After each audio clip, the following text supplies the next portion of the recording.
यह कहानी एक ऐसी लड़की सायरा की है जो हर शाम गुलजार दरबार पर फूल और तस्बीह बेचने जाती थी। उस रोज भी वह अपना सामान समेटकर घर जाने की तैयारी कर रही थी कि अचानक एक नौजवान जुनैद उसके सामने आकर खड़ा हो गया। सायरा पहले तो घबरा गई, मगर फिर हिम्मत करके बोली, दरबार तो बंद हो चुका है। आपको फूल किस लिए चाहिए? जुनैद ने जवाब दिया, मेरा तो यही वक्त है दरबार पर आने का। मैं मगरिब के बाद ही हाजिरी देता हूँ। सायरा को यह बात अजीब लगी, क्योंकि उसने पहले कभी इस वक्त जुनैद को नहीं देखा था। वह जल्दी घर पहुंचना चाहती थी, इसलिए ज्यादा सवाल नहीं किए। जुनैद ने फूलों की कीमत देने की कोशिश की, मगर सायरा ने पैसे लेने से इनकार कर दिया और तेजी से वहां से निकल पड़ी। रास्ते में अंधेरा छाने लगा था। अचानक उसे लगा जैसे कोई उसके पीछे चल रहा हो। उसने इधर उधर देखा, मगर कोई नजर नहीं आया।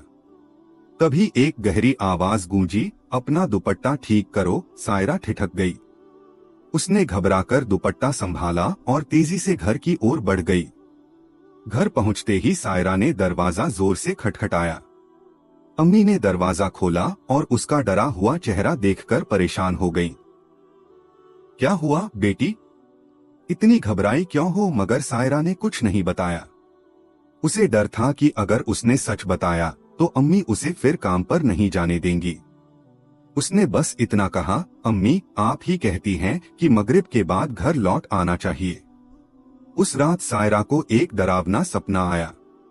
एक धुंधला चेहरा, गुस्से से भरी आंखें और वही आवाज, आज के बाद तुम्हारा दुपट्टा कभी न उतरे। डर के मारे उसकी नींद खुल गई। तभी फजर की अजान की आवाज आई। उसने राहत की सांस ली, वजू किया और नमाज पढ़ने चली गई। नमाज के दौरान उसे एक मीठी सी खुशबू महसूस हुई। उसने अम्मी से पूछा तो उन्होंने कहा, मुझे तो कोई खुशबू नहीं आ रही। सुबह जब सायरा गुलजार दरबार पहुंची तो माहौल कुछ बदलाव था। आमतौर पर वहां भीड़ रहती थी, मगर आज सन्नाटा था। फिर अचानक लोग उमड़ पड़े और उसकी दुकान पर इतने ग्राहक आए कि सारा सामान मिनटों में बिक गया। तभी वही नौजवान जुनैद फिर उसके सामने खड़ा था। कुछ फूल मिल सकते हैं? उसने पूछा। सायरा ने कहा, आज तो सारा सामान बिक चुका है। जुनैद ने हल्की मुस्कान के साथ कहा, एक बार देख तो लो, शायद मेरे लिए कुछ बचा हो। सायरा ने अचरज से खाली जगह की ओर देखा, जहां उसका सामान खत्म हो चुका था। मगर जब उसने दोबारा देखा तो सारा सामान ज्यों का त्यों रखा था। उसके रोंगटे खड़े हो गए। जुनैद ने मुस्कुराते हुए कहा, अब तो फूल दे देंगी न? सायरा ने चुपचाप फूल दिए। जाते जाते जुनैद ने कहा, हर बात पर परेशान मत हुआ करो, और तुम्हारी अम्मी जहां शादी की बात कर रही हैं, वहां कर लो, तुम्हारे लिए बेहतर होगा। सायरा सन्न रह गई। उसे जाते हुए देखती रही। यह शख्स आखिर कौन था? उसे यह कैसे पता कि आज उसके रिश्ते की बात हो रही है? उसने यह ख्याल झटका, सामान उठाया और घर की ओर बढ़ी। रास्ते में उसके कानों में एक आवाज गूंजती रही, यासीन जिन, यासीन जिन, जब जब यह नाम पुकारोगी तुम्हारी मदद होगी। घर पहुंचते ही सायरा ने देखा कि मेहमान आए हुए थे। अम्मी ने आवाज दी, मेहमान आ चुके हैं, जल्दी कपड़े बदल कर आ जाओ। सायरा कमरे में गई और जल्दी से सलवार कमीज बदली। जब वह मेहमानों के सामने आई तो नजरें झुकी हुई थीं। तभी एक औरत बोली, यह तो बहुत खूबसूरत है। सायरा के चेहरे पर हल्की मुस्कान आई। औरत ने फिर कहा, यासीन, मैं सायरा कैसी लगी? यह नाम सुनते ही सायरा के दिमाग में बिजली कौंधी। उसने नजरें उठाईं और देखा, वही जुनैद सामने बैठा था। वह सन्न रह गई। उसकी जुबान से निकला, अम्मी, यह तो वही लड़का है। अम्मी और मेहमान हैरान होकर सायरा की ओर देखने लगे। अम्मी ने पूछा, कौन लड़का? सायरा की धड़कनें तेज हो गईं। वह बोली, यह वही है जो दरबार पर आता था। जुनैद ने हल्के से मुस्कुराते हुए कहा, सायरा, अब तो तुम मुझे पहचान ही गई हो। सायरा का खून जम गया। उसने कांपते हुए पूछा, तुम कौन हो? जुनैद ने उसकी आंखों में देखा और बोला, मैं वह हूँ जो तुम्हारी हर पुकार पर तुम्हारे साथ होगा। जैसा मैंने कहा था, यासीन जिन पुकारोगी तो मदद मिलेगी। सायरा की सांसें तेज हो गईं। वह सोचने लगी, क्या यह इंसान है भी अम्मी और मेहमान समझ नहीं पाए। जुनैद की माँ बोली, बेटी तुम किसी और की बात तो नहीं कर रही? सायरा ने झट से मना किया। औरत ने मुस्कुराकर कहा, तो ठीक है, हम आज शादी की तारीख पक्की कर देते हैं। सायरा के दिमाग में यासीन जिन की आवाज गूंज रही थी।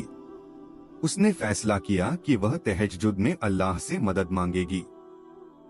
सुबह वह स्टोर रूम में गई, जहां पुराना सामान रखा था। उसने जगह बनाई, तहज्जुद की नमाज पढ़ी। उसे लगा जैसे कोई उसके साथ इबादत कर रहा हो। नमाज के बाद दुआ में सायरा ने लंबी दुआ मांगी। तभी एक सरगोशी सुनाई दी, अपनी दुआ लंबी करो, जो चाहोगी मिलेगा। उसे सुकून मिला। उसने दुआ में मांगा, अगर यासीन मेरे हक में है तो मिल जाए। दुआ खत्म होते ही वह पीछे मुड़ी। जुनैद ठीक पीछे खड़ा था। सायरा की चीख निकल गई। जुनैद बोला, मैं अंधेरे में आता हूँ, तुम इतनी हैरान क्यों हो? तुम्हें मेरे पास आना है। मेरा घर अंधेरे में डूबा है। सायरा कांपते हुए बोली, तुम जिन हो, मैं तुमसे शादी नहीं कर सकती। जुनैद ने कहा, हमारा रिश्ता आसमानों में तय हुआ है। सायरा घबराकर कमरे से भागी और अम्मी से टकरा गई। उसने कांपते हुए कहा, अम्मी वह जिन है। अम्मी ने गुस्से में थप्पड़ मारा। यह बकवास क्या है? सायरा रो पड़ी। उसका दिल भारी था। वह चुपचाप काम में लग गई, मगर दिमाग में सवाल था, जुनैद चाहता क्या है? अचानक जुनैद ने उसके सामने हजारों रुपए रख दिए। सायरा ने गुस्से में उसका गिरेबान पकड़ा, तुम कौन हो? चले जाओ। जुनैद ने मुस्कुराते हुए कहा, तुम्हारी अम्मी मुझसे ही शादी करवाना चाहती हैं। सायरा ने तय किया कि वह अल्लाह से मदद मांगेगी। वह घर की ओर चल पड़ी, मगर रास्ते में एक सुंदर बाग दिखा। वह बाग में गई। फूल इतने खूबसूरत थे जैसे जन्नत से आए हों। वहां एक बुजुर्ग आए, जिनका चेहरा नूरानी था। उन्होंने कहा, बेटी तुम कौन हो? परिस्तान की शहजादी लगती हो। सायरा मुस्कुराई। बुजुर्ग बोले, मैं शाह जिन हूँ। मेरा बेटा जुनैद तुम्हें तंग कर रहा है, उसे माफ कर दो। हमारी बस्ती पर बद्दुआ है, तुम्हारी शादी से वह खत्म हो सकती है। सायरा सन्न रह गई। उसने कहा, मैं इतनी बड़ी जिम्मेदारी कैसे उठाऊंगी? बुजुर्ग ने कहा, अल्लाह ने तुम में ताकत दी है, क्या तुम हमारी मदद करोगी? सायरा के मुंह से निकला, हाँ मैं तैयार हूँ। जैसे ही उसने यह कहा, उसकी आंखें बंद हुई। जब खुली तो बाग गायब था। वह कचरे के ढेर पर बैठी थी। एक औरत बोली, लड़की कचरे में क्यों बैठी हो? सायरा घबराकर घर भागी और वॉशरूम में चली गई।